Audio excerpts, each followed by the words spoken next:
This year, you may have noticed that there was a longer period of time for early voting and a shorter amount of time to request absentee ballots. If you are voting by absentee ballot, you can no longer mail in your ballot. You must drop your ballot off at your county's Board of Elections office before 7 p.m. tomorrow. One change you will experience with dropping off your ballot is that ballot drop boxes are now inside of the Board of Elections office and can only be accessed during office hours. Allison, another change voters will experience is that volunteers will not be able to hand out water or food while voters are waiting in line. If volunteers do, they could face misdemeanor charges. An Oconee County family is prepping for the holiday season by crafting with a twist. Grady News Source reporter Sam Perez has a story on how they're using nutcrackers to represent differing opinions surrounding COVID-19. If you're preparing to vote early, voters need to bring a valid photo ID such as a driver's license or passport or a voter ID card. If you're planning to vote in Athens this week, you can continue to vote here until Friday between the hours of 8 and 5, and on Saturday they will be open from 9 to 6. We will continue to update you throughout the month on more information about early voting, and for more information today, be sure to check out our Facebook and Instagram stories. Back to you, Allison. Judgment, I guess, when people judge you just because you're a police officer. Following the killing of George Floyd, there are protests around the nation. Even though Oglethorpe may have not seen protests, a few miles away in Athens, protests took place. The backlash against law enforcement has caused many departments to become short-staffed. The Oglethorpe County Sheriff's Department is working to keep respect alive by having an honest and open relationship with their community. But down here, if you got a problem with somebody, I tell them, hey, come down and see me. Sheriff David Gabriel likes to keep the door open. All of his sheriffs wear body cams, and the footage is open record. He also encourages anyone to participate in a ride-along. I took this opportunity and spent a few hours with Deputy Luis Ochoa. Helping people, like you saw today on the accident, that's my favorite part. As Ochoa drove around the county patrolling or on the way to his next call, many residents would wave or nod while driving by. Gabriel and Ochoa said the openness of the department has allowed for positive response from the community.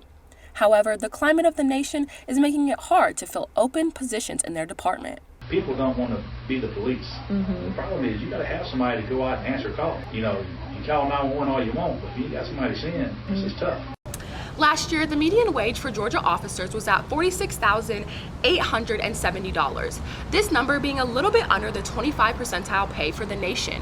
In Oglethorpe, starting pay for their officers is at $38,000. While the search for officers in Oglethorpe is still ongoing, the department is working to maintain a positive presence in their community while finding ways to increase officer pay moving forward. Samantha Spinaci, Grady News Source. Ain't no power like the power of the people. The Athens Reproductive Justice Collective held a march in Athens in support of reproductive health. The participants marched from the Arch to City Hall in response to the Texas abortion bill. They are also pushing for the Athens-Clarke County Commission to create an Athens Reproductive Justice Commission. The point of the commission is that it's a body of experts and concerned citizens who are, interested in reproductive rights and justice, and they can provide recommendations, policy or programmatic, to the city council for them to consider to address repro needs in the community.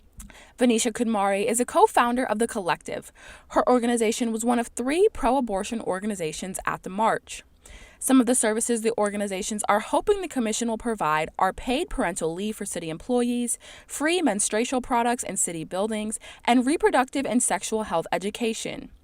They also are working to break the stereotype that reproductive justice and health is just the right to an abortion.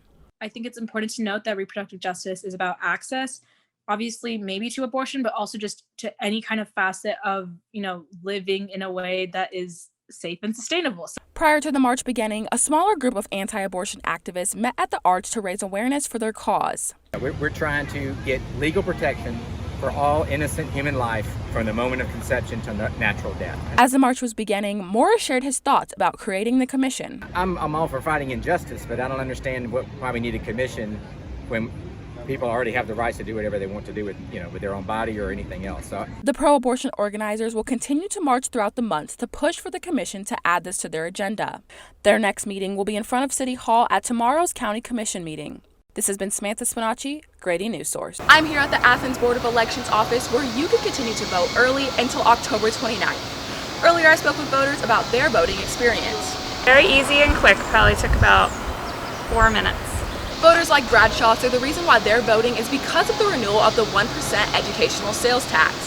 We're voting for the educational special tax. My children all attend Clark County schools, so I feel that it's very important, so I voted yes to renew it. This sales tax can be used for educational purposes such as renovations, building repairs, and technology improvements. For those that will be voting by absentee ballot, there's one change that Board of Elections co-manager Monica Capizuz says that voters should be aware of. People aren't able to just drop off an absentee ballot. We used to have a box that could be right out there. They could pull up and drop it off anytime. And now the mandate is that it must be inside the building, and it gets locked every night, even though it's inside a locked building. Capizuz also mentions that there is now only one absentee ballot drop box in the whole county. That drop box can be found behind me at the Board of Elections office. If you're planning to vote by absentee ballot, the last day to request one is October 22nd. If you're planning to vote early in person, starting Saturday, there'll be 4 more locations across Athens where you can choose to vote. Be sure to bring a valid photo ID such as a driver's license, passport, or voter ID card. For Grading News Source, I'm Samantha Spinaci.